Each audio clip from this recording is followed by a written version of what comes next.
جو شخص ایمان اور طلب ثواب کی نیت سے رمضان کے روزے رکھے گا اس کے پچھلے گناہ معاف کر دیے جائیں گے۔ رمضان وہ مہینہ ہے جس میں قرآن نازل ہوا جو لوگوں کے لیے سراپا ہدایت ہے۔ برکتوں و رحمتوں کا سائبان تحفہ رمضان۔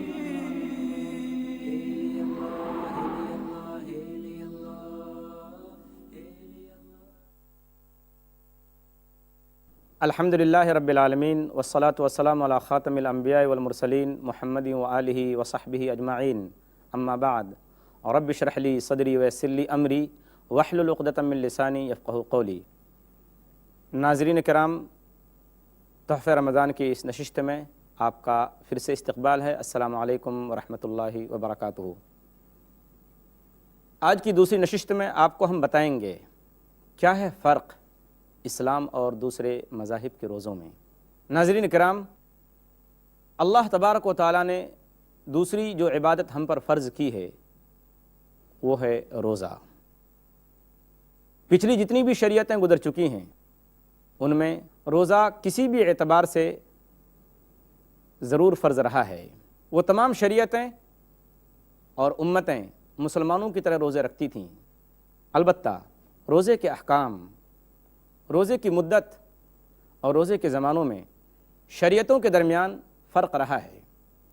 آج بھی ہم دیکھتے ہیں جو دعویٰ کرتی ہیں کہ وہ آسمانی شریعت ہیں، ان کے ہاں روزہ کسی نہ کسی شکل میں ضرور موجود ہے۔ اللہ تبارک و تعالیٰ کا فرمان ہے، یا ایھا الذین آمنوا کتب علیکم الصیام کما کتب علی الذین من قبلکم، سورہ بقرہ سورہ نمبر 2 آیت نمبر 183۔ اے ایمان والو، اے مسلمانوں، تم پر روزے فرض کیے گئے اسی طرح جس طرح تم سے پچھلی امتوں پر فرض کیے گئے تھے۔ اس آیت سے معلوم ہوا کہ پچھلی جتنی بھی امتیں تھیں، جتنی بھی شریعتیں گزری ہیں، ان تمام شریعتوں میں روزہ فرض رہا ہے۔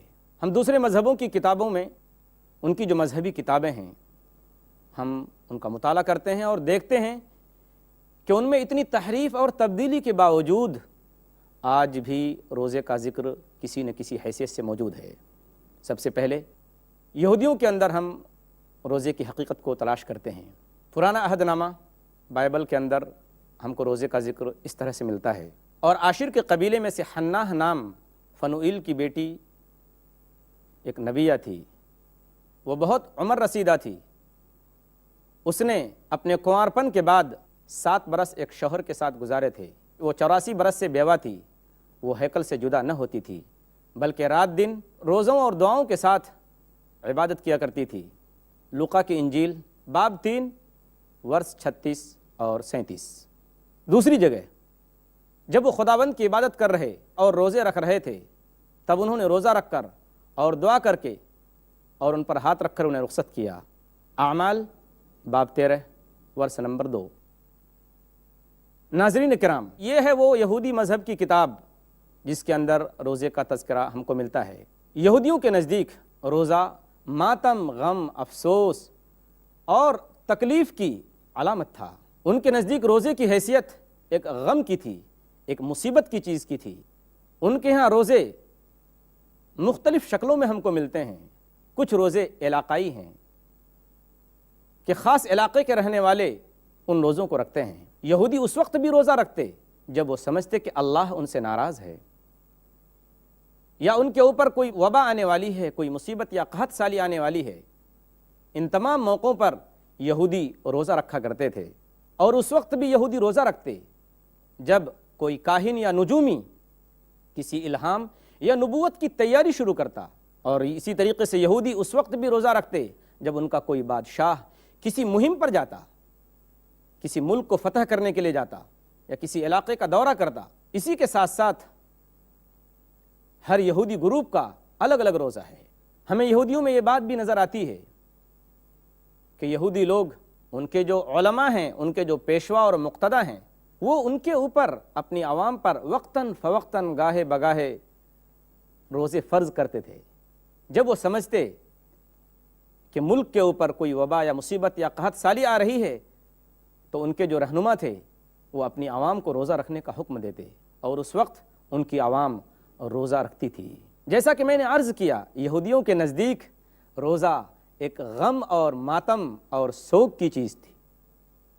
چنانچہ ہم کو اس کا ذکر ملتا ہے، اور اس 7ویں مہینے کی 10ویں تاریخ مقدس جماعت ہوگی، تم اپنی جانوں کو دکھ دو اور کوئی کام نہ کرو۔ بائبل کے اندر گنتی باب نمبر 29 ورس نمبر 7۔ تو اس سے یہ پتہ چلا، ورس سے ہم کو یہ معلوم ہوا کہ یہودیوں کے نزدیک روزے کی حیثیت کیا تھی۔ اب آئیے ہم عیسائیت کا مطالعہ کرتے ہیں، ہم دیکھتے ہیں کہ عیسائی مذہب میں روزے کے بارے میں کیا کچھ ہدایت ملتی ہے۔ بائبل کے اندر جو نیا عہد نامہ ہے، عہد نامہ جدید، اس میں ہم کو روزے کا ذکر اس طرح سے ملتا ہے، اور میں نے خداوند خدا کی طرف رخ کیا، اور میں منت مناجات کر کے اور روزہ رکھ کر اور ٹاٹ اوڑھ کر اور راکھ پر بیٹھ کر اس کا طالب ہوا۔ دانیئیل باب 9 ورس 3 اور 4۔ جب میں نے یہ باتیں سنی تو میں بیٹھ کر رونے لگا اور کئی دنوں تک ماتم کرتا رہا اور روزہ رکھ کر اور آسمان کے خدا کے حضور دعا کی۔ نحمیہ باب 1 ورس نمبر 4۔ الغرض عیسائیوں کے ہاں بھی ہم کو روزے کا تذکرہ ملتا ہے۔ آئیے ہم ہندو مذہب میں بھی دیکھتے ہیں کہ وہاں روزے کا ذکر کس طرح سے ہمیں ملتا ہے۔ ہندو مذاہب کے اندر سب سے زیادہ مشکل روزہ ان لوگوں کا ہے جو اپنے آپ کو جین کہتے ہیں۔ جین دھرم میں روزہ سب سے زیادہ مشکل ہے۔ ان کے یہاں ایک روزہ 40 دن کا ہوا کرتا ہے۔ اتنا سخت مشکل روزہ ہے اور اس کی اتنی شرطیں سخت ہیں کہ دوسرے مذاہب میں ایسی کوئی سخت شرط ہم کو نہیں ملتی۔ اسی طریقے سے برہمنوں کے ہاں، برہمن لوگ ہر ہندی مہینے کی 11-12 تاریخ کو اکادشی کا روزہ رکھتے ہیں۔ بعض برہمن کارتک کے مہینے میں پیر کا روزہ رکھتے تھے۔ اس کے علاوہ بعض جوگی 40 دن تک فاقہ کشی کرتے تھے، بھوکے رہتے تھے، کچھ کھاتے پیتے نہیں تھے۔ ہندو مذہب کے رہنما TMP مہادیون، جو مدراس یونیورسٹی کے شعبہ فلسفہ کے صدر رہ چکے ہیں، وہ ہندو مذاہب میں روزے کی حقیقت پر روشنی ڈالتے ہوئے لکھتے ہیں کہ ان تہواروں میں جن کو سالانہ منایا جاتا ہے، روزہ بھی ایک تہوار ہے جو نفس کی صفائی کے لیے رکھا جاتا ہے۔ ہندو مذہب کے ہر فرقے نے روزے کے لیے الگ الگ دن خاص کر لیے ہیں، جن میں اس کے ماننے والے روزہ رکھتے ہیں اور کھانے پینے سے پرہیز کرتے ہیں۔ Out lines of Hinduism chapter 4 section number 6۔ اس کے علاوہ جب ہم پارسی مذہب میں دیکھتے ہیں تو ہمیں ملتا ہے کہ پارسیوں کے یہاں عام پارسی پر کوئی روزہ فرض نہیں ہے، لیکن جو ان کے مذہبی رہنما ہیں، جو ان کے پیشوا ہیں، جو ان کے رہبر ہیں، ان کے لیے 5 سالہ روزہ فرض ہے، اور وہ روزہ مشہور ہے ان کے درمیان۔ جب ہم مصر کی تاریخ پڑھتے ہیں، مصر کی ہسٹری دیکھتے ہیں، تو ہمیں ملتا ہے کہ مصریوں کے ہاں بھی دوسرے تہواروں کے ساتھ روزہ ضروری ہے۔ جب ہم یونان کی سیر کرتے ہیں، یونان کی طرف جاتے ہیں، یونان کی تاریخ کا مطالعہ کرتے ہیں، تو ہمیں معلوم ہوتا ہے کہ عام یونانی مردوں پر کوئی روزہ نہیں، لیکن یونانی عورتوں پر تھسموفیریا کی 3 تاریخ کو روزہ رکھنا ضروری ہے۔ ان ساری معلومات کے لیے آپ مطالعہ کریں انسائکلوپیڈیا آف بریٹانیکا جلد نمبر 10 صفحہ نمبر 193 اور 194۔ اب ہم اسلام کے روزے کی طرف آتے ہیں۔ روزے کے لیے جو لفظ استعمال ہوا ہے عربی کے اندر، وہ صوم یا صیام ہے۔ اس کے معنی ہے رک جانا، چپ ہو جانا۔ شریعت کی اصطلاح میں عبادت کی نیت سے طلوع فجر سے لے کر سورج ڈوبنے تک کھانے پینے اور بیوی سے ہمبستری کرنے یعنی بیوی سے ملنے اور اس کے علاوہ ان تمام چیزوں سے بچنے کا نام روزہ ہے، جن سے روزہ ٹوٹ جاتا ہے۔ اللہ تبارک و تعالیٰ نے جہاں روزے کا حکم دیا ہے، وہیں یہ بھی فرمایا یرید اللہ بکم الیسر ولا یرید بکم العسر۔ سورہ بقرہ سورہ نمبر 2 آیت نمبر 185۔ اس آیت کا سادہ اور صاف لفظوں میں ترجمہ یہ ہے کہ اللہ کا ارادہ تمہارے ساتھ نرمی کا ہے، سختی کا نہیں۔ جو آسان کر لو تو ہے دین آسان، جو دشوار کر لو تو دشواریاں ہیں۔ اللہ نے قانون بتایا ہے اسلام کا، لا یکلف اللہ نفسا الا وسعہا، سورہ بقرہ سورہ نمبر 2 آیت نمبر 286۔ اللہ تبارک و تعالیٰ نے ساری انسانیت کو یہ خوشخبری سنائی اور یہ پیغام دیا کہ دیکھو انسان گوشت کا اور ہڈیوں کے مجموعے کا نام ہے، اس کو اللہ تبارک و تعالیٰ نے جتنی صلاحیت دی ہے، جتنی طاقت دی ہے، اس سے زیادہ کا بوجھ اس پر نہیں ڈالنا چاہیے۔ اللہ کا فرمان ہے کہ دیکھو اللہ تبارک و تعالیٰ کسی جان پر اس کی طاقت سے زیادہ بوجھ نہیں ڈالتا۔ ان دونوں آیتوں کو سامنے رکھنے کے بعد ہم اسلامی روزے کی اصلاحات پر غور کرتے ہیں کہ وہ کیا کمیاں تھیں دوسرے روزوں میں کہ جن کمیوں کو اسلام نے ختم کیا اور ان میں اصلاحات کی۔ سب سے پہلی چیز یہاں ناظرین سے ایک سوال ہے کہ روزہ اگر اچھی چیز ہے، بہتر چیز ہے، تو اس میں مرد عورت کا فرق کیوں؟ بڑے اور چھوٹے کی تمیز کیوں؟ مذہبی اور غیر مذہبی کا فرق کیوں؟ ہم دیکھتے ہیں ہندو مذہب کے اندر جو برہمن ہیں ان کے لیے روزہ ضروری ہے، غیر برہمنوں پر روزہ ضروری نہیں۔ پارسیوں کے اندر جو رہنما ہیں ان کے لیے روزہ رکھنا ضروری ہے، جو مذہبی رہنما نہیں ہیں پارسیوں کے اندر ان پر روزہ رکھنا ضروری نہیں۔ یونان کے اندر مردوں پر روزہ فرض نہیں، عورتوں پر روزہ فرض۔ سوال یہ ہے کہ روزہ جب اچھی چیز ہے، بہتر چیز ہے، تو سب کے لیے ہونا چاہیے۔ یہی وجہ ہے کہ اسلام نے مرد اور عورت، مذہبی اور غیر مذہبی کے فرق کو بالکل ختم کر دیا اور اللہ کا اعلان ہو گیا فمن شہد منکم الشہر فلیصمہ، سورہ بقرہ سورہ نمبر 2 آیت نمبر 185۔ اس آیت کا ترجمہ یہ ہے کہ دیکھو تم میں سے جو شخص بھی، چاہے مرد ہو یا عورت، مذہبی ہو یا غیر مذہبی، اگر اس کو رمضان کا مہینہ ملے تو اس کے لیے ضروری ہے کہ وہ روزہ رکھے۔ ہم دوسرے مذہبوں کے روزوں کو دیکھتے ہیں تو وہ شمسی حساب سے ہیں، سورج کے حساب سے ہیں۔ اس روزے میں نقصان یہ ہے کہ اگر کسی ملک کے اندر بڑے دنوں میں روزہ آ رہا ہے تو وہاں کے باشندوں کے لیے، وہاں کے رہنے والوں کے لیے ہمیشہ روزہ تکلیف کا باعث ہوگا، تکلیف کا سبب ہوگا۔ اور کسی دوسرے علاقے میں اگر وہاں روزہ چھوٹے دنوں میں آتا ہے تو وہ ہمیشہ راحت اور آرام میں رہیں گے۔ اسلام کا روزہ قمری حساب سے اور چاند کے حساب سے رکھا گیا تاکہ کبھی بڑا روزہ، کبھی چھوٹا روزہ، کبھی سردی میں روزہ، کبھی گرمی میں روزہ اور کبھی بارش میں روزہ، ان تمام تبدیلیوں کے ساتھ روزہ رکھنے والے روزہ رکھیں گے تو ظاہر بات ہے ان کو پتہ چلے گا کہ گرمی کا روزہ کیسا ہوتا ہے۔ اور پیاس برداشت کرنے کے بعد جب سورج ڈوبنے کے بعد آدمی کو پانی ملتا ہے تو اس وقت اس کی کیا حالت ہوتی ہے۔ جہاں تک دوسرے مذہب میں ہم دیکھتے ہیں تو اگر روزے کا حکم ہے، اگر روزہ کسی نے رکھا ہے تو اس کو رکھنا ہی ہے، کوئی استثناء نہیں، اس کو الگ نہیں کیا گیا۔ آئیے اس چیز کی روشنی میں قرآن پاک کی اس آیت کو دیکھیے جس میں اللہ نے فرمایا ہے کہ فَمَنْ كَانَ مِنْكُمْ مَرِيضًا أَوْ عَلَى سَفَرٍ فَعِدَّةٌ مِّنْ أَيَّامٍ أُخَرَ، سورہ بقرہ سورہ نمبر 2 آیت نمبر 184۔ اس آیت کا ترجمہ یہ ہے کہ تم میں سے جو شخص بیمار ہو یا سفر میں ہو تو وہ بیماری ختم ہونے کے بعد یا سفر پورا ہونے کے بعد چھوٹے ہوئے روزوں کی قضا کر لے، چھوٹے ہوئے روزے رکھ لے۔ یہاں بھی اللہ تبارک و تعالیٰ کا وہ قانون کار فرما نظر آتا ہے جس میں اللہ نے فرمایا ہے کہ دیکھو کسی انسان کو اس کی طاقت سے زیادہ کا بوجھ اللہ نہیں ڈالتا۔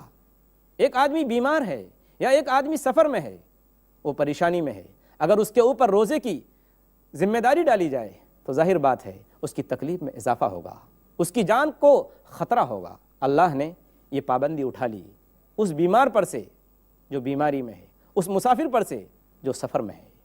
اس کے علاوہ اللہ تبارک و تعالیٰ نے ایسے بیماروں کو بالکل چھوٹ دے دی جن کی بیماری ایسی ہے کہ وہ کبھی ختم نہیں ہو سکتی، وہ اچھے نہیں ہو سکتے اپنی بیماری سے۔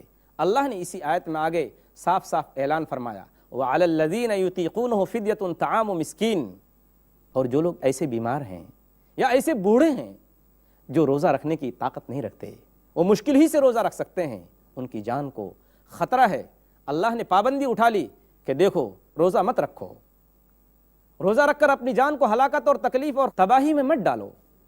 تو ان کو حکم دے دیا گیا کہ تم روزہ مت رکھو بلکہ روزے کے بدلے ایک مسکین کو کھانا کھلاؤ۔ اسی طریقے سے اللہ تبارک و تعالیٰ نے ان عورتوں کو بھی چھوڑ دی جو عورتیں یا تو حائضہ ہیں، جن کو ماہواری خون آتا ہے، اس مدت میں روزہ معاف قرار دیا ہے۔ جس عورت کے گود میں کوئی بچہ ہے، وہ دودھ پیتا ہے، اگر روزہ رکھنے سے اس کے بچے کو کوئی تکلیف ہو یا اس کی ماں کو کوئی تکلیف کا اندیشہ ہو، اس پر سے بھی اللہ تبارک و تعالیٰ نے روزے کی پابندی اٹھا لی اور کہا کہ جب یہ تکلیف ختم ہو جائے اس کے بعد تم روزہ رکھنا۔ اسی طریقے سے ہر وہ شخص جس کے روزہ رکھنے سے کوئی اس کی جان کو تکلیف ہو سکتی ہو، اس کے لیے حکم ہے شریعت کا صاف صاف کہ وہ روزہ اس وقت رکھے جب اس کی تکلیف جاتی رہے۔ دوسرے مذاہب کے روزوں میں ہم دیکھتے ہیں کہ یا تو اتنی لمبی مدت ہے کہ 40 دن کا وقفہ، 40 دن تک آدمی بھوکا پیاسا رہے۔ آپ سوچئے کہ اس کی طاقت کا کیا عالم ہوگا، اس کی جسمانی حیثیت کیا ہو جائے گی۔ اس آدمی کی طاقت ظاہر بات ہے جواب دے جائے گی اور وہ آدمی بالکل ناکارہ ہو جائے گا، وہ نیم مردہ ہو کر رہ جائے گا۔ ایک طرف تو 40 دن کا فاقہ اور دوسری طرف غلہ اور گوشت کے علاوہ پھل فروٹ کھانے کی اجازت۔ اللہ تبارک و تعالیٰ نے کچھ چیزوں سے روکا، کھانے پینے، بیوی سے ہم بستری کرنے سے روکا، اور مدت بہت مختصر رکھی، صرف 1 مہینہ، وہ بھی کب سے؟ فجر طلوع ہونے سے پہلے سے لے کر سورج ڈوبنے تک۔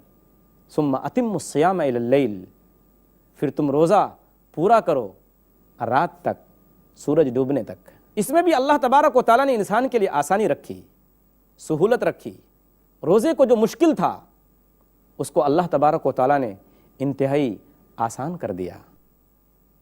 آگے اور ہم پھر دیکھتے ہیں کہ کیا کیا چھوٹ ہے اور کیا کیا رخصتیں ہیں اللہ تبارک و تعالیٰ کی طرف سے۔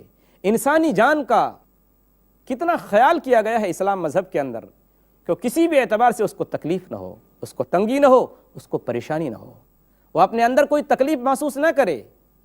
یاد کیجیے اللہ تبارک و تعالیٰ کے اس قول کو جو اللہ تبارک و تعالیٰ نے فرمایا ہے، وَمَا جَعَلَ عَلَيْكُمْ فِي الدِّينِ مِنْ حَرَجٍ، سورہ انبیاء کی آیت ہے کہ دیکھو اللہ تبارک و تعالیٰ نے دین میں تمہارے لیے کوئی تنگی، کوئی تکلیف، کوئی پریشانی نہیں رکھی ہے۔ حکم دیتا ہے کہ جو شخص روزہ دار ہے، بھول چوک سے اس نے کچھ کھا لیا یا پی لیا، یاد کیجئے نبی اکرم صلی اللہ علیہ وسلم کے اس قول کو جس میں اللہ کے رسول صلی اللہ علیہ وسلم نے فرمایا۔ ابو ہریرہ رضی اللہ تعالیٰ عنہ اس حدیث کے راوی اور بیان کرنے والے ہیں، وہ کہتے ہیں کہ نبی اکرم صلی اللہ علیہ وسلم نے فرمایا اذا نسی فاکل وشرب فلیتم صومہ فانما اطعمہ اللہ وسقاہ، صحیح بخاری کتاب الصوم 1933۔ اس حدیث کا ترجمہ یہ ہے کہ تم میں سے اگر کوئی شخص روزے سے ہے اور اس حال میں اس نے بھول سے، غلطی سے کچھ کھا لیا یا پی لیا، تو وہ روزہ نہ توڑے بلکہ اپنا روزہ پورا کرے، اس لیے کہ اللہ تبارک و تعالیٰ نے اس کو کھلایا اور پلایا ہے۔ یہ انسانی جان کا کتنا احترام ہے کہ اس کو کسی بھی اعتبار سے تکلیف نہ ہو، وہ آدمی تنگی اور پریشانی میں نہ آئے۔ دوسری شریعتوں میں یہودیوں کے نزدیک روزہ غم کی علامت تھا کہ آدمی ہر وقت مرجھایا ہوا رہے، اس کے چہرے سے ظاہر ہو رہا ہو کہ وہ روزے سے ہے، اس کی ایک ایک ادا سے یہ بات واضح ہو رہی ہو کہ آج اس کا روزہ ہے، آج اس نے روزہ رکھا ہوا ہے۔ لیکن جب ہم حضور اکرم صلی اللہ علیہ وسلم کے اقوال کی طرف اور آپ کی باتوں کی طرف ہم دھیان دیتے ہیں اور غور کرتے ہیں تو ہمیں جہاں حضور اکرم صلی اللہ علیہ وسلم کے بہت سارے احکام ملتے ہیں، بہت ساری باتیں ملتی ہیں، وہیں یہ قول بھی ہم کو حضور صلی اللہ علیہ وسلم کا ملتا ہے کہ ابن مسعود رضی اللہ تعالیٰ عنہ نے فرمایا کہ اذا کان صوم احدکم فلیصبح دہینا مترجلا، صحیح بخاری کتاب الصوم باب اغتسال الصائم۔ اس حدیث کا ترجمہ یہ ہے، اللہ کے رسول صلی اللہ علیہ وسلم کے ساتھی عبداللہ ابن مسعود رضی اللہ تعالیٰ عنہما فرماتے ہیں کہ دیکھو تم میں سے اگر کسی شخص نے روزہ رکھا ہے تو دیکھو وہ اپنی شکل کو، اپنی صورت کو، اپنے چہرے کو بگاڑ نہ لے، کسی بھی اعتبار سے اس کے چہرے سے یہ ظاہر نہ ہو رہا ہو کہ اس نے روزہ رکھا ہے، بلکہ وہ چاق و چوبند رہے، وہ چست رہے۔ تو کیا حکم دیا کہ تم میں سے اگر کسی شخص کا روزہ ہو تو اسے چاہیے کہ وہ سر پہ تیل رکھے اور کنگھی کرے، یعنی لوگ یہ سمجھیں کہ روزہ رکھنے کی وجہ سے یہ شخص کمزور نہیں ہوا ہے، اور روزہ اس کے لیے کوئی مصیبت اور پریشانی اور تکلیف کی چیز نہیں ہے، بلکہ اس شخص کی چستی کا، اس شخص کے نشاط کا اور پھرتی کا وہی عالم ہے جو روزہ رکھنے سے پہلے تھا۔ اب آپ سوچئے کہ اس حکم کے اندر کتنی بڑی حکمت پوشیدہ ہے۔ اسلام یہ چاہتا ہے کہ انسان ہر وقت حشاش بشاش رہے، اور کوئی بھی اس کو دیکھے تو یہ سمجھے کہ وہ اللہ کا اطاعت گزار اور اللہ کا فرما بردار ہے، وہ ہر حال میں خوش ہے۔ اگر اللہ نے اس کو روزہ رکھنے کا حکم دیا، بھوک پیاس سے پرہیز کرنے کے لیے کہا، تو اس نے پرہیز کیا، بھوک پیاس کی تکلیف برداشت کی۔ اللہ تبارک و تعالیٰ نے اس سے کہا کہ بیوی رہتے ہوئے روزے کی حالت میں دن کے وقت تمہیں بیوی سے ملنے سے بچنا ہے، تو اس نے اللہ کا حکم سمجھتے ہوئے، اللہ کا قانون سمجھتے ہوئے اس نے اس بات پر عمل کیا اور ثابت کر کے دکھا دیا اپنے عمل سے کہ اے اللہ، جب تو نے کہا کہ ناجائز چیزوں سے بچو تو ہم نے اپنے آپ کو بچایا، جب تو نے کہا کہ 1 مہینہ مسلسل صبح سے لے کر شام تک اپنے آپ کو ان جائز چیزوں سے بھی بچانا ہے جو رمضان کے علاوہ دوسرے دنوں میں جائز ہیں، تو ہم نے اپنے آپ کو بچایا۔ ایک روزہ دار اس طرح سے روزہ رکھ کر اللہ تبارک و تعالیٰ کو اپنی بندگی کا یہ ثبوت دے رہا ہے کہ اے اللہ، جو عطا کریں تو حلال ہے، جو نہ دیں تو بادہ حرام ہے۔ جس چیز کو تو نے حلال کہا اس کو ہم نے حلال سمجھا، اور جس چیز کو تو نے حرام کہا اس سے ہم نے اپنے آپ کو روک لیا، اپنے آپ کو بچا لیا۔ اے اللہ، ہم یہ سمجھتے ہیں کہ تو ہمارا خیر خواہ ہے، تو ہماری بھلائی چاہتا ہے۔ جس چیز کو تو نے خیر کہا ہم نے اس کو خیر سمجھا، جس چیز کو تو نے شر کہا بھلے سے لوگ اس کو خیر سمجھیں، لیکن ہم نے اس کو شر سمجھ کر اس سے اپنے آپ کو بچا لیا۔ ہم دعا کرتے ہیں کہ اللہ تبارک و تعالی ہمیں روزے کی حقیقت سمجھائے اور اچھی طرح سے روزے کی شرطوں کے ساتھ اللہ تبارک و تعالی روزہ رکھنے کی توفیق عطا فرمائے۔ آمین۔ وآخر دعوانا ان الحمد للہ رب العالمین، والسلام علیکم ورحمۃ اللہ وبرکاتہ۔